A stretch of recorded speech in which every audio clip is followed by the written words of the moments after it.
Alhamdulillah, it's an incredible honor to be here, and I appreciate the invitation from our honored Imam and all the people that have helped facilitate this. We're hoping to not take too much of your time, but inshallah all of that time is not for us to take, and we ask Allah subhanahu wa ta'ala that it's a means of purification, of a means of intellectual stimulation, and it means to purify our hearts, to understand something more of our purpose, and to increase unity amongst the believers. Prior to starting, I'd like to reflect something about this, what dear Imam just mentioned about the importance of Christchurch and what took place. There was no doubt that people felt the impact of the incident globally, and not just from the place of trauma and that rupture that took place on March the 15th, but in fact more so the subsequent response of the people of New Zealand. And there's no dichotomy. You are the people of New Zealand. It's not the Muslims and the people of New Zealand. You are the Muslims of New Zealand. And in this current time, Allah subhanahu wa ta'ala has made this something which is not in any kind of glory hunting type way, but it's an accolade. It's a maqam. It's something very profound with Allah, because the world, to any greater or lesser extent, has a focus. And what they're looking for is, in some ways, how we respond. And we're people that have a methodology. We're people that have coordinates. We're people that have a way, a path. One of the challenging things of being a Muslim is we often forget that we're also human beings and we share human-like qualities with other people. Not that we forget that we're human, but we understand that we talk about the Muslims and other people. But there are many things that we share with people. We hurt, we feel pain, we feel trauma. We don't have all the answers about the broader things in life in and of ourselves, and we don't have all the answers of that which Islam provides. We're mahall al-naqs. We have a deficiency in our being. But that was never the problem, and that was never the contention that Muslims had. When we fail to realize that, that was when problems start to come in. The human being is in his essence weak, but in connecting and turning back to Allah, we're strong and we're strengthened. And that's a process. It's not a one-off event. It's not something which we do and like turning on a light bulb. Because even electricity at some way down at the power station runs out and it depletes, and it has to be, that's why they're looking for all forms of, kind of sustainable energy, is because things run out. That's the sunnatullah fil haya. It's the way things work. It's God's plan within the dunya. Things deplete and things go away and things weaken. So as Muslims, we need to look for those sources of strength. In the Quran, Allah subhanahu wa ta'ala, in depicting this incredible event which took place with the Prophet sallallahu alaihi wasallam and the Sahaba radiallahu anhum. As we know, it's the Battle of Badr, the Battle of Badr, this epic engagement between haqq and batil, absolute truth and authenticity, and that which was fake and pretending to be real, but was false and was dark and was evil and was corrupt. And the numbers were really interesting, because there were 300 of the believers, and they say over 1,000 of the non-disbelieving Quraysh. But they were victorious. And they weren't just victorious in the fact that there was an outward victory, that they won that particular battle. They were victorious because they maintained principle, because they were firm upon their belief. That's the true victory amongst the people of La ilaha illallah. Muhammadur Rasulullah sallallahu alaihi wasallam. It's not that we become this kind of domineering entity, that we gain power and rule and start. That was never the higher purpose of Islam. The Nasr, the true victory of Islam, is the preservation of prophetic realities. One of those is in that which he said in the hadith sallallahu alaihi wasallam, إِنَّمَا بُئِثْتُ لِأُتَمِّمَ مَكَارِمَ الْأَخْلَاقِ. I was innama. This is a particle in the Arabic language, for those of you which are studying the Arabic language, which negates everything else. I was only sent. In many ways you could say in English, the only reason why I was sent was to complete, لِأُتَمِّمَ, to perfect beautiful human character, akhlaq. The Prophet ﷺ was the most gracious of human beings that ever walked the earth. He was had the most manners, he had the most courage, he had the most kindness, hospitality, humility. And our individual victory in and of ourselves, because there is a war waging within every single one of us. The battle against the ego, the battle against the pulls and the draggings of the dunya. Then the very word in the Arabic language means something which is lowly. Deni, it's lowly, but it also has the connotation linguistically that it's something that pulls you.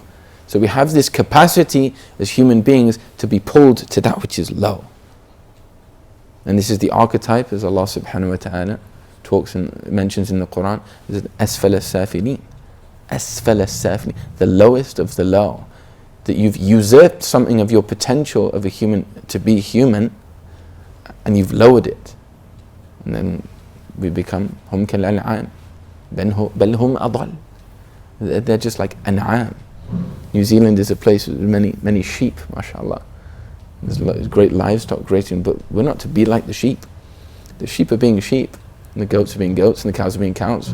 But the human being, if he has any awareness of something of his potential, should live more than just some kind of grazing animal that chews the cud. So this akhlaq is really the niza. It's the defining characteristic or trait which places somebody in that category if they don't have it, or places somebody in a place of elevation and loftiness and greatness in the sight of Allah subhanahu wa ta'ala, worthy to have it. The reason why we need to have this paradigm that we're doing it for Allah is that there will be many people that maybe don't appreciate that. And one of the challenges is sometimes within a contemporary culture is you might be kind, show some kindness to someone, but they don't have the cultural finesse to reciprocate it, to be kind back. So one of the things that, I've visited Indonesia a number of times, and the people in the nature, people of akhlaq and kindness, the default is to smile and to be welcoming, and that's an amazing quality in the people of Nusantara, because this was the quality of our Prophet Muhammad sallallahu alaihi wasallam. But you may come to certain cultures here, and maybe the people don't smile back, or people don't have the time of day, and that can be abrasive, that can be hard. Assalamu alaikum, how are you? And maybe they just ignore you. Maybe they don't, maybe they engage. But we shouldn't have an expectancy on what you might term the linear level to a fellow human being. Don't expect things in other people. You maintain your composure, you maintain your principle, and be a person of goodness and light. And your expectation is in God. Your expectation is in Allah. That you weren't doing it just to have a nice response. You find sometimes walking amongst people, somebody gives salams, and the person may not respond. And the person goes, astaghfirullah, this is not the sunnah of our Prophet sallallahu alaihi wasallam. And the person gets all bitter and it ruins their entire day because the person didn't reciprocate their salams. Make excuses. Maybe the person didn't hear. Sometimes it's just as simple as that. Maybe the person's having a bad day. Maybe they don't know the fiqh ruling of the wujub and the obligation of responding to the salam. But we're not going to be a source of light to people if all we spread is anger. Is when I did my bit to have good manners and nobody else had good manners with me. Why were you having the good manners? True akhlaq is to have good character for the sake of God. If it becomes for the sake of creation, it's just being a nice guy. And that's not what the Prophet ﷺ came to teach. from the essence of akhlaq is to be a person that unifies and brings people together. This process of ta'leef, to be a source of healing for people, so people can feel reconciled. When the hearts feel this kind of abrasion and alienation, wahsha in the Arabic language, you just feel lonely and alienated, it's very hard to be human. It's very hard to be, and what we're talking about is an elated state of our humanity, to be kind. All those things which in most traditional cultures would have, and they all recognize these are universal values, as they say in a modern kind of vernacular.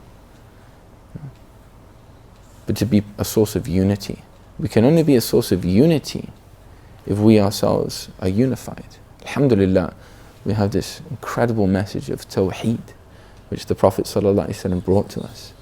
And he brought to us in every action, every word, every intention, every wijha, every inclination, every agenda, every motive that he had ﷺ was enveloped in the realities of Tawheed. Recognition of the divine oneness. That Allah subhanahu wa ta'ala is not just, and we're not talking about some kind of abstract logic chopping. What we're talking about here is that you live and you breathe the realities of Tawheed in your daily interactions. What does that mean? That when I meet somebody, another Muslim, and maybe they have a different understanding, a different belief, but it's all within the broader realms and the scope of this blessed and inclusive religion, the people of La ilaha illallah, Muhammadur Rasulullah sallallahu alayhi wa sallam, that I don't allow my ego, and I don't place my ego before Allah subhanahu wa ta'ala. And what that means is that, sometimes we're not always in the best of moods. Maybe the person didn't have the cup of coffee in the morning and they responded in a certain kind of way. We need to be sources of goodness, sources of light, sources of khair. This is the way of the Muslims. And this is why the Arabs have the analogy of the date palm. You know a date palm?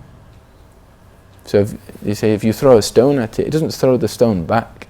It's a plant. But what happens if you throw a stone at the dates? It pours forth dates. It gives off goodness. And this is the analogy of the believer. And what we mean by the believer, a person whose heart's active, who's living, who's breathing. You're a Muslim. That's not just a category which you tick off on a particular form when you're asked about your religion. That's a living, breathing tradition. You are an inheritor of the Prophet Muhammad sallallahu alaihi wasallam, in his character, in his way, in his experience and living of the realities of Tawheed. One of the most powerful ways, and it's very interesting, and a number of scholars have alluded to this, the human being in his fitrah, that default, base, natural disposition, kind of like the reset button of the human being, the fitrah, is inclined towards recognizing Tawheed. That's the default. It's very easy for a child that's nurtured in a faith-based environment to recognize God and recognize and understand the realities of the Creator, Jalla Jalaluh. But what we have to do is learn how to preserve this. Now what can happen is if we move away from being sources of unity and sources of oneness, then our connection to the one starts to deplete. Allah, quote unquote, moves away. Now Allah's always there, but we become veiled by these things. And then we start to find difficulties in our lives, challenges, and we become severed. And it starts to become a chore to be Muslim. It's a great blessing to see, mashallah, so many people here for Salat al-Fajr. But how many Muslims are present here in Wellington? And we need to be people of care, because you can't be a source of unity if you don't care for people. And that care isn't just, once again, that you have an expectancy. You speak nicely to the person, you're kind to the person, maybe even encourage the person, giving the person a gift, and then they don't respond. The expectation, once again, is only in Allah. This is the living, breathing reality of Tawheed. But we need to be sources of community, and that's through this prophetic quality. The Prophet ﷺ wasn't too concerned about exterior influence. One time the Sahaba came to him and they said, Ya Rasulullah, all of the tribes, they've gathered together, they're going to assassinate you, Ya Rasulullah. And what did the Prophet ﷺ do? Well, let's get to the fortress, defense systems, at the ready, get everyone front, get the weapons out. And he didn't say that. He was sat cross-legged, incredibly calm and serene, and he looked up and he said, Hasbunallah wa ni'mal wakeel. Hasbunallah wa ni'mal wakeel. And this wasn't somebody that didn't have any understanding of, how to interact socially, or even in terms of, in anything like that. He wasn't negligent, sallallahu alaihi wasallam. He had the deepest understanding that any human being could ever have, and he understood that if we connect back to Allah and we have this, what the Arabs would call waqar, which is this human dignity, this comport, this way of being,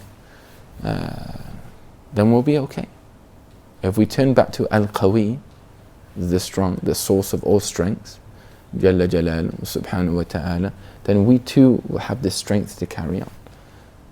This community and we just come from Christchurch, we're going back there tomorrow. We need to be sources of strength for one another, to help support one another, to look over those differences, which were we to be people of knowledge or connect to people of knowledge, we would understand many of these things. We don't need to be focusing on these things right now. We need to be focusing on those realities which bind us. La ilaha illallah, Muhammadur Rasulullah sallallahu alaihi wasallam. If a person has this light in their heart, it's an incredible thing. And part of the nature of the akhlaq, the character of the true believer, is they venerate and they honor and they have exquisite character to the people of La ilaha illallah Muhammadur Rasulullah sallallahu alaihi wasallam. The Prophet sallallahu alaihi wasallam said, "Laysa minna man lam yuwaqqir kabirana wa yarham saghirana." He's not from us. I mean, he's not truly realized in the realities of Iman. The one that does not honor and respect our elders and have a gentleness, you could say, or respect to our youth. Now, what has being respectful to people and honoring people got to do with a belief in the heart? Our actions have an impact. So if we're respectful, if we're kind, if we follow in the way of the Prophet ﷺ, these are all proofs, these are all manifestations of the reality of this tawheed and its rooting within the soul and in the heart. Every single one of you here has a mission. There's a reason why Allah subhanahu wa ta'ala has brought you here. You're not here haphazardly. And there are outward asbab, and what we mean by outward asbab is maybe someone comes here for work, somebody comes here for education, so on and so forth. All of those things are mubah and permissible within the sacred law. But don't miss out on the opportunity. And what we're not talking about here is necessarily da'wah and shouting and screaming. This is not da'wah. Da'wah is a kind word. Da'wah is a smile. Da'wah is serving somebody that's in need. The Muslims are the source of nafa' and benefit to a society. You breathe life into people. This is what took place.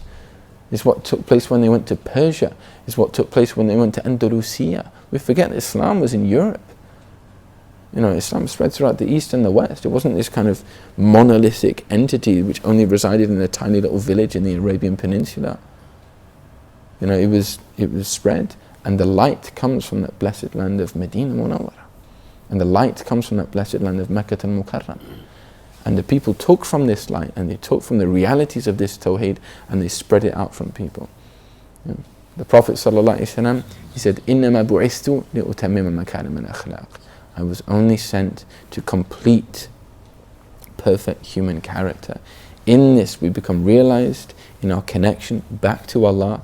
We start to taste some of the beauty within our prayer. We become reconciled human beings. We become conduits of goodness and beauty and kindness to everyone that we meet, because we're conscious of the one and our responsibility in this land and wherever we may be in this life, and we'll see the repercussions of this in the next. May Allah subhanahu wa ta'ala grant us tawfiq.